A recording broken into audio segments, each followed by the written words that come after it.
राधे सभी को। कैसे हैं आप सब? आशा करती हूँ आप सब बहुत अच्छे होंगे राधा रानी की कृपा से। आज मैं आपको ये बताने आई हूँ कि क्या आप जानते हो कि भगवान श्री कृष्ण को ऋषिकेश भी कहा जाता है। यूँ तो भगवान श्री कृष्ण के बहुत से अनेकों अनेक नाम हैं, पर उनमें से एक नाम ऋषिकेश भी है। जब हम क्या कहते हैं अपना पवित्रीकरण करते हैं तभी भी आपने देखा होगा, जैसे कि हम 3 बार छींटा लगाते हैं। ओम गोविंदाय नमः, ओम केशवाय नमः, ओम गोपालाय नमः। ठीक है, तो चौथी बार में हम क्या करते हैं, अपने हाथों का प्रक्षालन करते हैं, यानी कि हाथों को धोते हैं। तो जब हम हाथों को धोते हैं तो हम क्या बोलते हैं, ओम ऋषिकेशाय नमः।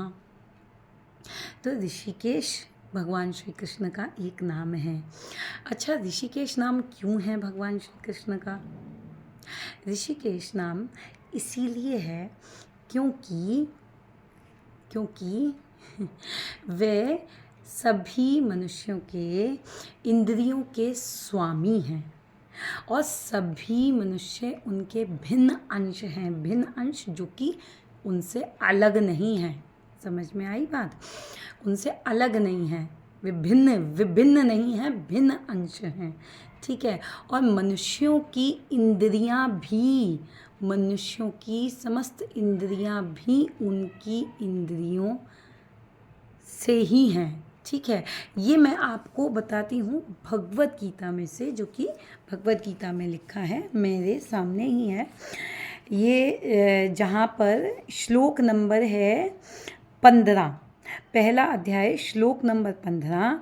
यहाँ पे लिखा है, पांचजन्यम ऋषिकेशो देवदत्तम धनंजय पांड्रो अध्यमो महाशंख भीमकर्मा वृकोदरः। भगवान कृष्ण ने अपना पांचजन्य शंख बजाया। अर्जुन ने देवदत्त शंख तथा यहाँ पर जहाँ पे युद्ध की तैयारी की जा रही है, यहाँ पे बताया जा रहा है कि किस किस ने कौन कौन से शंख बजाए। अति भोजी एवं अति मानवीय कार्य करने वाले भीम ने पौंड्र नामक भयंकर शंख बजाया। तात्पर्य, यहाँ इस श्लोक में ऋषिकेश भी कहा गया है भगवान को। तो क्यों कहा गया? तात्पर्य ये है, इस श्लोक में भगवान श्री कृष्ण को ऋषिकेश कहा गया है क्योंकि वे ही समस्त इंद्रियों के स्वामी हैं, मालिक हैं। सारे जीव उनके भिन्न अंश हैं जो कि उनसे अलग नहीं हैं। जीवों की इंद्रियां भी उनकी इंद्रियों के ही अंश हैं।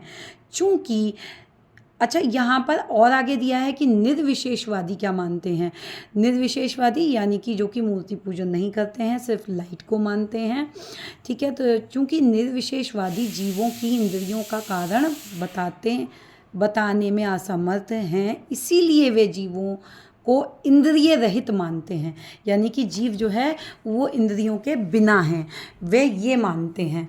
ठीक है, जीव जो है वो इंद्रियों के बिना है, वह ये मानते हैं निर्विशेषवादी, जो कि सिर्फ एक लाइट को ही भगवान मतलब परमात्मा मानते हैं, जैसे कि आपके निरंकारी और निर्विशेषवादी।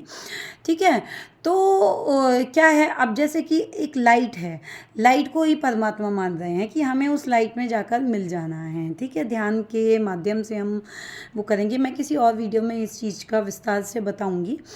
ठीक है, तो जब वहाँ पे परमात्मा के हाथ पैर मुंह नाक कुछ है ही नहीं, तो फिर वो व्यक्ति को भी वही मानेंगे कि इंद्रियों रहित है, इंद्रियां हैं ही नहीं। क्योंकि जब उनके भगवान, यूँ तो भगवान एक ही हैं, लेकिन ये इंसान की सोच है जहाँ पर व्यक्ति ने अपने अपने हिसाब से भगवान की एक अपनी एक थॉट बना लिया है। हालांकि गलत कुछ भी नहीं है, रास्ता एक अलग अलग हैं, रास्ते अलग अलग हैं, पहुंचना एक ही जगह है। जिसको जैसा सही लगे वो वैसा कर सकता है। ठीक है। लेकिन भक्ति जो है वो एक रस का सागर मान के चलिए। रस में मतलब आप किसी भी तरीके से, भगवान ने बहुत से आपको विकल्प दिए हैं, आप उनको पुत्र मानिए, आप उनको पति मानिए, आप उनको भाई मानिए, आप उनको पिता मानिए, आप उनको बहन, माँ, कुछ भी रूप में मानकर आप उनके साथ लाड लड़ा सकते हैं और ठीक है, और उनके साथ एक रिश्ता बना सकते हैं। ठीक है, तो अभी के लिए इतना ही। राधे राधे सभी को।